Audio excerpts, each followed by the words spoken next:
प्रत्यक्ष निर्वाचित कार्यकारी प्रमुख चाहियो भनेर बहसहरू चलिरहेछ होइन। अब व्यवस्था आफैमा त कहिले पनि खराब हुँदैन होइन।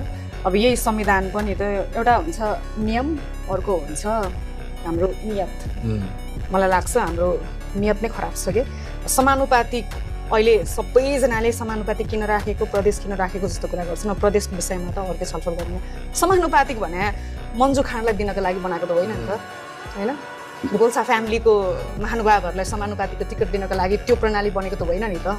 त्यो त हामीले दुरुपयोग गर्यौँ नि त होइन।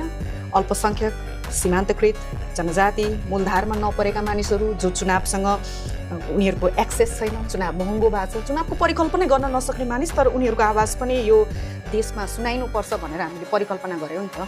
हामीले हाम्रो व्यवस्थाहरूलाई यति करप्ट गऱ्यौँ कि त्यो राम्रा राम्रा प्रयोजनहरूलाई हेरेर पनि हामीलाई दिक्क लाग्छ क्या। यो समानुपातिक भनेपछि हामीलाई वाक्कै लाग्छ यो चाहिँ यो दोहनका लागि नै बनेको जस्तो न्यारेटिभ नयाँ पुस्तामा सेट भइसक्यो। हामीलाई पनि त्यस्तो लाग्छ।